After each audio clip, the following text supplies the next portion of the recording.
Ohthea, Episode 1, A City That Remains, Chapter 1. As Aevyna flew through the gates of Castile, her eyes drifted across the towering pillars of the entrance. Their elegant, romantic architecture stood as a symbol of everything the city once was, or could still be. Aevyna! The voice cut through the air. She turned toward the sound and spotted a young woman, no older than 20. Her dark hair flowed gently in the breeze, and her eyes shimmered like the rivers of Castile itself. Aevyna, how are you? You've been gone for so long. Aevyna stepped closer, studying her for a moment. My lady, I had to leave. The Angelic Order had cast me out. I stand alone, yet you still welcome me. Why? The woman smiled softly. You protected us. You made the sacrifice. We know you broke their rules, but you saved us. The Order? They're outdated now. She hesitated, then added, people are calling for you. They want you to lead us. Aevyna's expression tightened. Through a flicker of emotion crossed her face. Maybe one day. We beg of you, the woman said quietly. One day. Aevyna said nothing more. With a beat of her wings, she rose into the air and continued on. As she moved through the streets of Castile, voices followed her. Cheers, praise, hope. She acknowledged each one with quiet gratitude. But her destination lay ahead, the Lucent Mirror, the heart of the Angelic Order. Inside, the air felt heavier. Jahada stood waiting, flanked by 2 guards as Aevyna approached. Jahada's expression softened, almost as if nothing had changed. Aevyna, I'm glad you came, she said quite gently. We have so much to discuss. Aevyna's gaze hardened slightly. It's so good to see you, Jahada, but don't forget, it was your order that cast me out. Jahada turned, motioning her for to follow. They walked through halls of polished marble, lined with paintings of victories, sacrifices, and legends of the Order. At the center of it all, their symbol, wings, a sword, and scales of justice. Order, strength, judgment. When they entered the great hall, Lyris was already there. She leaned slightly, arms crossed. Aevyna, has retirement been treating you well? Aevyna didn't hesitate. Better than ever. The tension snapped tight between them. Jahada stepped forward, cutting right through it. We need your help. The Red Vipers are growing stronger, she continued. And the people, they trust you more than they trust us. Aevyna's jaws tightened. You remember why I was banished, don't you? We had no choice, Jahada said. After what you did, I did what I had to, Aevyna interrupted. The room grew cold. 3 allies who now felt like strangers. We need you to help deal with Gorvac, Jahada pressed. The people believe in you. Aevyna let out a quiet, frustrated breath. I've told you for years how to stop him. Lyra stepped forward.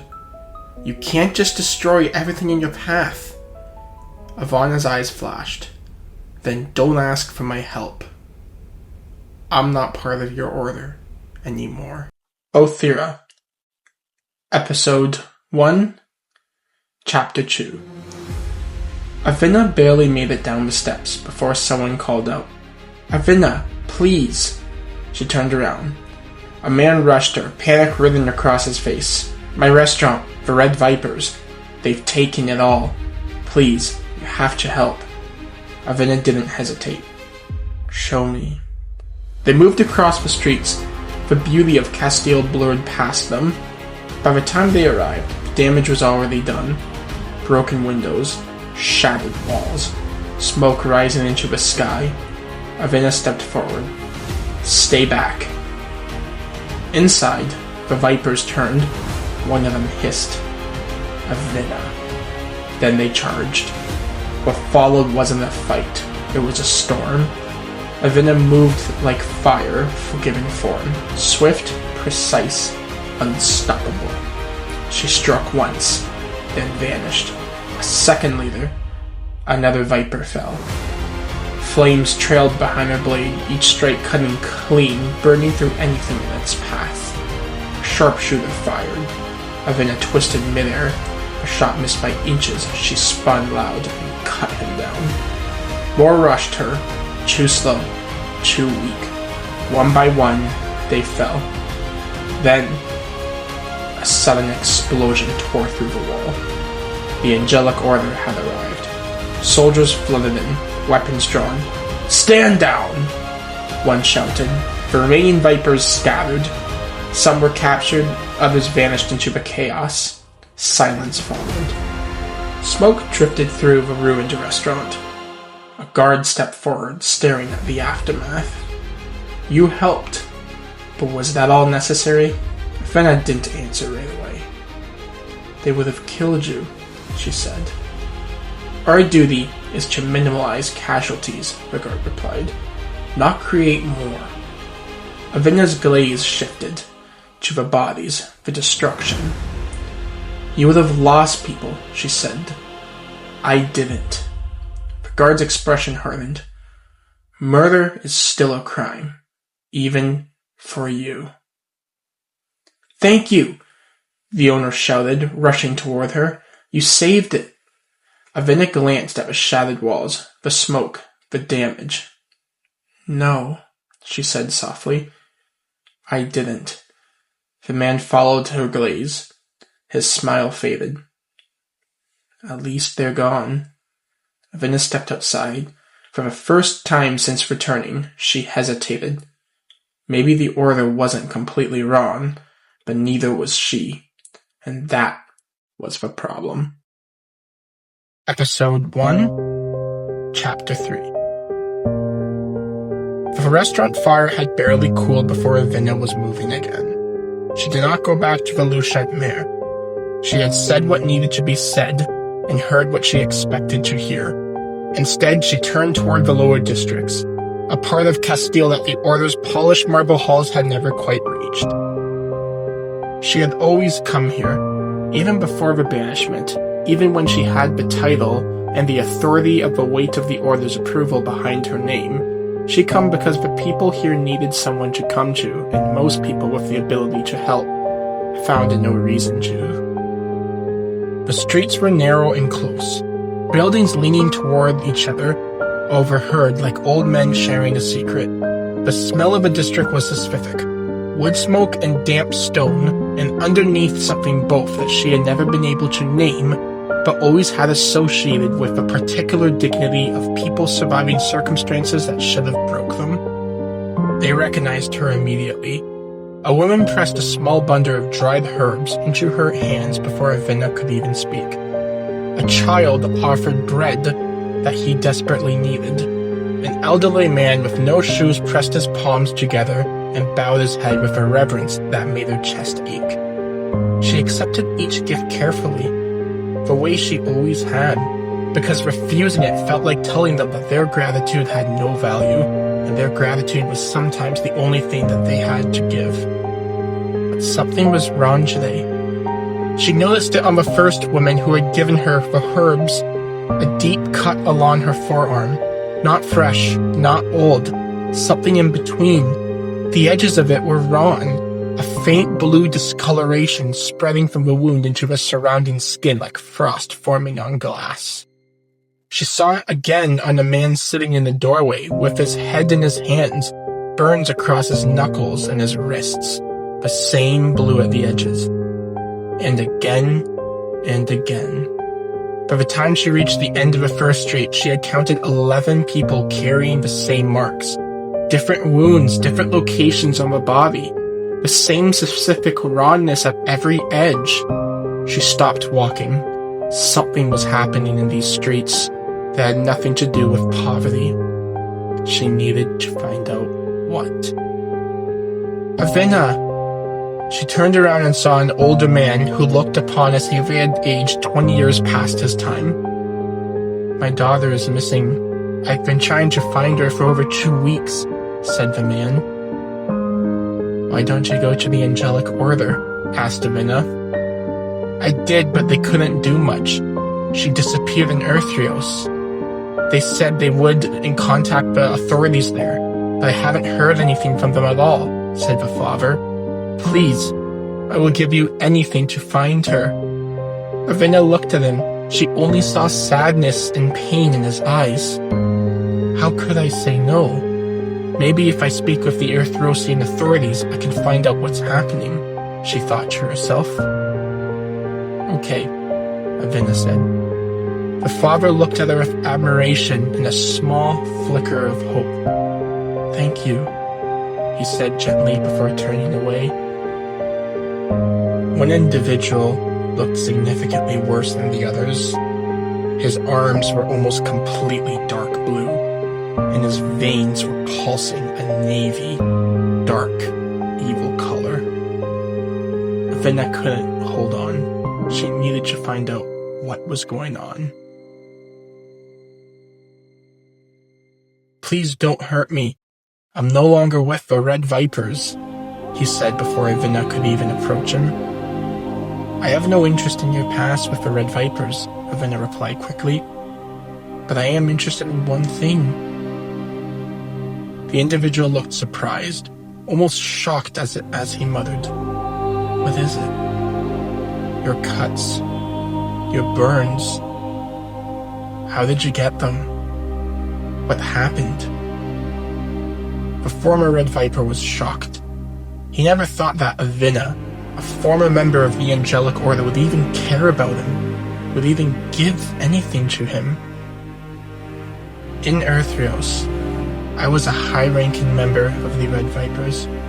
You may even know me by my name, Kolvat, head engineer of the Red Vipers. I do know of you, said Aevyna. What happened? During one particular bad night, the Earthrosian authorities found us and launched a deadly attack led by Zarek.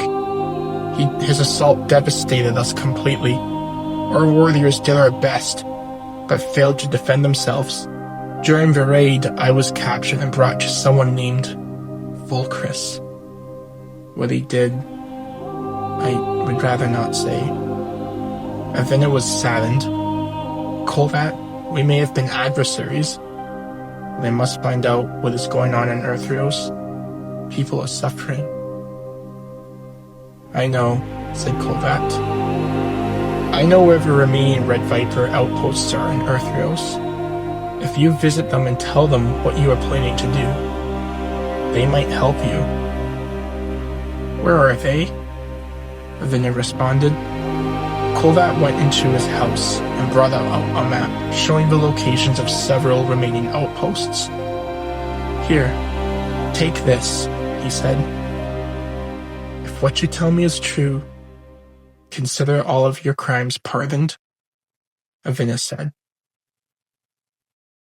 Ohthea, Episode 1, Chapter 4.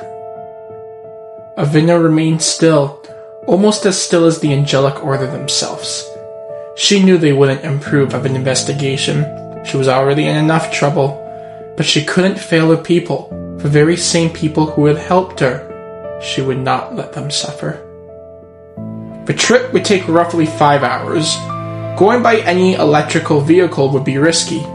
Aethrios would easily intercept it. She would have to go and buy a horse to keep her mission quiet. With this in mind, Aevyna knew exactly what she had to do. There was even a local stable nearby. Turning toward it, she found herself thinking of the owner, the woman who alongside Lyris had taught Aevyna how to ride. As the stable doors swung open, she saw her old mentor. In her time, Nancy had been a great cavalrywoman. Nancy, my friend, Aevyna said as she approached. It's been a while since I've seen you. Nancy embraced her with a hug. To what do I owe the pleasure? Nancy, I need a horse, Aevyna said, looking at the stalls. Nancy laughed to herself. What else could she be here for? Please, take whichever one you need, she said with a smile. Each horse was unique, different manes, different colors, even different temperaments.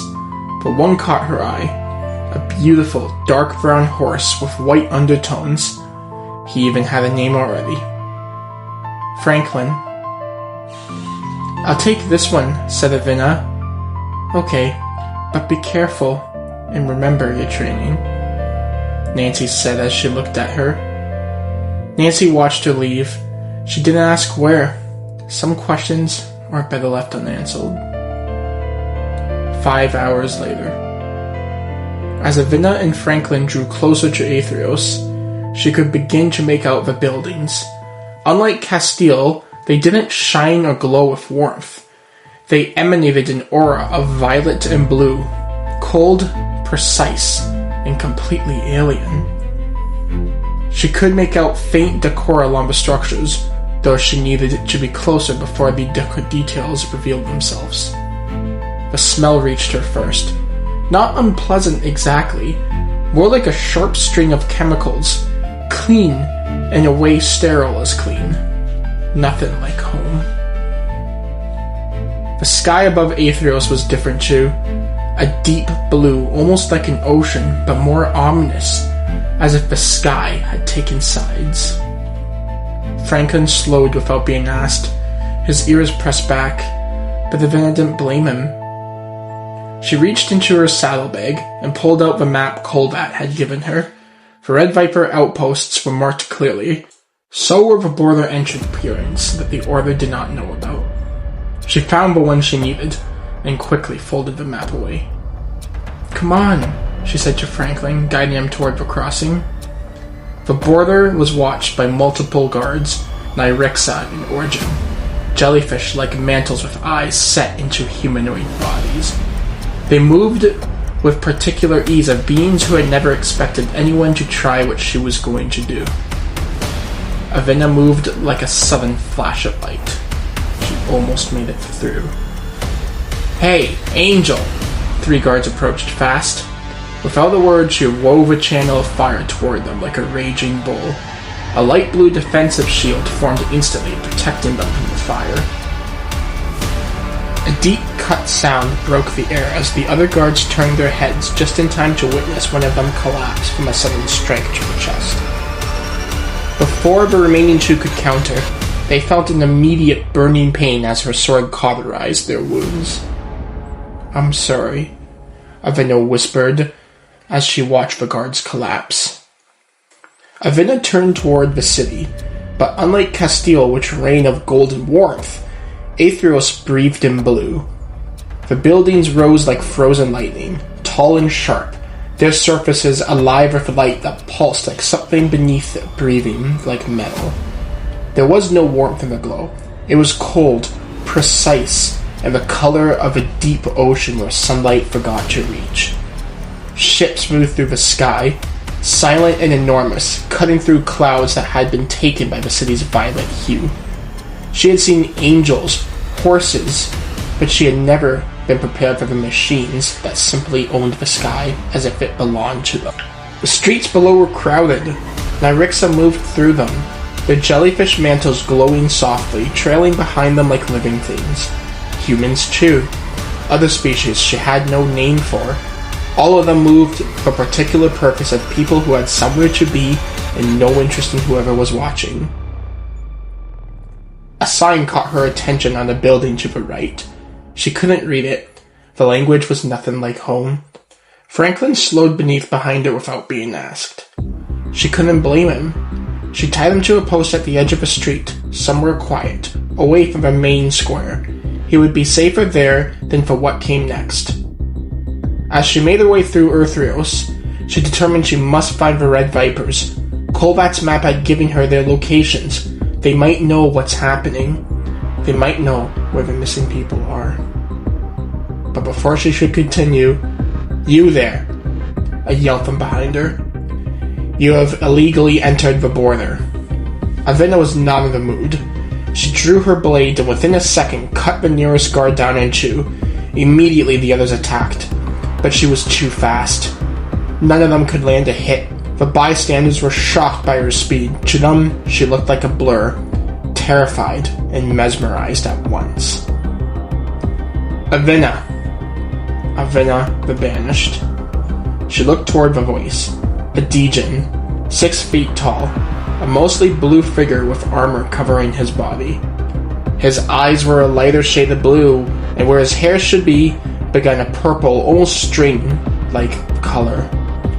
He had no legs, only a whirlwind lower body that kept him permanently suspended above the ground. "Zarek," she said, "I have heard about you. I am impressed. You are the first to truly breach our city." He studied her for a moment. "You even killed some of my soldiers." Aevyna was calm. Angry, but still calm. "Then face me, one-on-one." Zarek couldn't resist a challenge. Besides, he felt confident he could overwhelm her quickly because of his physical strength. "I agree." He raised a hand toward his troops. "Stand down." The soldiers lowered their weapons, surprised but unwilling to disobey. Zarek assumed a defensive stance. Weight low, forearms ready. Aevyna didn't wait. She came at him like a controlled explosion. Acrobatics, flight, blade work, all at once. High, low, left, right. She gave him no angle to predict and no moment to breathe. But something was wrong. Every strike landed hit armor. Not flesh, not weakness. Armor. She hit him 12 times in 4 seconds, and every blow was absorbed by the plating of his forearms. He wasn't blocking her, he was reading her. The armor plates rotated stubbornly with each impact, redirecting, absorbing, and dispensing, as if they had been designed specifically for someone like her. Aevyna pulled back half a step, reassuringly, but Zarek's eyes tracked her, calm, aggressive, but amused. Then he moved. His fist connected with the force of something that had no right to come from a standing position. It wasn't a swing, it was a calculated release of energy, precise, devastating, and completely without warning. The impact sent her across the street and through the wall of a banquet building. She hit the floor hard. Before she could rise, before she could even breathe, the air pressure changed. A tornado released from his fists, a whirlwind of raw power like a raging bull. It ripped apart the building behind her, hailing debris upon her, pushing her to the brink. But she reached inward. Her power released the blazing crescendo from somewhere past desperation. A channel of fire that didn't just increase her speed, but compressed it. Every motion became tighter, sharper, the air around visibly heated. She dropped toward him like a falling star. The speed difference was immediate and total. Zarek's eyes widened, the first genuine surprise she had seen on his face. His armor forearms came up, but she was already past them. Her blade opened a line across his cheek, deep, instant, and permanent. Zarek recoiled. She pressed on. Strike after strike. Not trying to overpower the armor, but work around it. Finding the gaps, his necks, his joints. The edges of plating where metal met skin. She had solved the problem. She was rewriting the fight in real time. Zarek launched another tornado, but she flew through it. He launched a second, but she went around and came back faster. He was slowing. Not much, but enough. She found the weak point in between 2 armor plates at his left side, a gap no wider than her hand, and drove her blade through it. Zarek exhaled sharply, a sound she hadn't heard from him yet. Pain. He dropped. His tornado vanished and became a slow, weak knee. His hand went to his wound instantly, and something fell from inside his armor. Small, orient, glowing faintly. A lamp. Aevyna's mind went completely still. She understood immediately what it was. She understood by destroying it what it would mean. No lamp, no Zarek. Not defeated, not dead. Gone. Permanently. Everything that came after, every machine, every soldier, every order he would ever give, erased before it could happen. She moved toward it. Her hand was only 6 inches away. Troops! Fire! The soldiers descended on her from every direction simultaneously. Not a response, a command prepared in advance for exactly this moment. Zarek had planned for this too. She grabbed for the lamp, but a soldier slammed into her from the right. Another from above. She was being driven back 3 steps. 5. The lamp scattered across the ground towards Zarek's hands. She fought toward it, cut through 2 soldiers, then a 3rd, then a 4th. But he closed his fingers around it, and the moment was gone. I had it. The thought didn't leave her as she ran, didn't leave as the bombardment started, and the buildings around her began to collapse. Didn't leave as much as she gathered the last of the fire and burned a path through the soldiers and drove into the doorway of an abandoned house and pressed herself against the cold wall in the dark. 6 inches. I have it. She stayed very still and listened to the bombardment slow. Then as Zarek ordered the Death Angel to stop. The Death Angel? What is it? Who could it be? The city went quiet. She breathed. I have it.